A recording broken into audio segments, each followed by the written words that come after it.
রানিমা TRP কতটা বাড়ছে সেটা তো লোকে বলবে।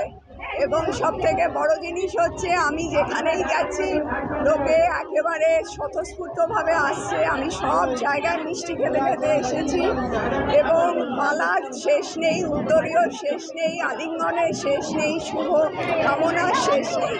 এটা টিআরপি দিয়ে মনে হয় না মাপা যাবে। বহিষ্কৃত সাংসদ আপনার এগেনস্টে আবার দাঁড়িয়েছে একই জায়গাতে, মানুষের কাছ থেকে কেমন সাড়া পাচ্ছেন? আমি তো ভীষণ ভালো সাড়া পাচ্ছি এবং আমার মনে হয় যে আগে যারা সংসদ এসেছিলেন তারা হয়তো সময় দিতে পারেননি বা কাজ সেরকম সম্পূর্ণ করতে পারেননি। তো আমার ওপর সেই দাবিটা আছে বা আমিও স্বতঃস্ফূর্তভাবে এগিয়েছি যে আমি লোকের সেবা করতে এসেছি বা লোকের যেগুলো অপূর্ণ কাজ আছে সেগুলো আমি মেটাবো। সেই ভরসা আমি তাদের দিয়েছি এবং তারাও অনেক কিছু বলছে যেটা আমি বলেছি হ্যাঁ, কারণ মোদিজি আমায় 100টা প্রকল্প রেডি রাখতে বলেছেন, তার মধ্যে আমি নিশ্চয়ই ওগুলো সাধারণ বিভিন্ন গ্রামে যাচ্ছেন প্রচারে, সেখানে মহিলাদের বিভিন্ন আপনাদের মালা দিচ্ছে গলায়, জয়ের ব্যাপারে কতটা আশাবাদী? 100%।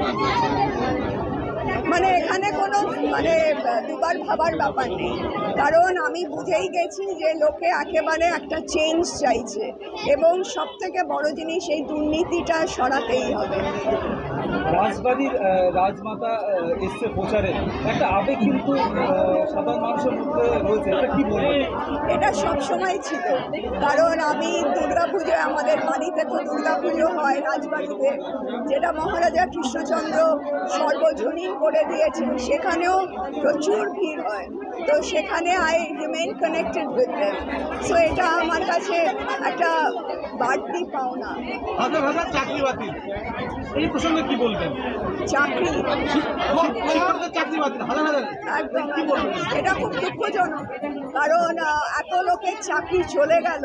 প্লাস এটা তো একেবারে যাকে বলে একেবারে ডুবিয়ে দেওয়া। এটা আমি কি করতে পারবো, আমি এখন ভাববো। আমি নিশ্চয়ই চেষ্টা করব চাকরিগুলো দেবার, তবে যোগ্য, মর্যাদা এবং মেধা থাকলে যেটা পারবে সেটা আমি নিশ্চয়ই দেবো। ধন্যবাদ।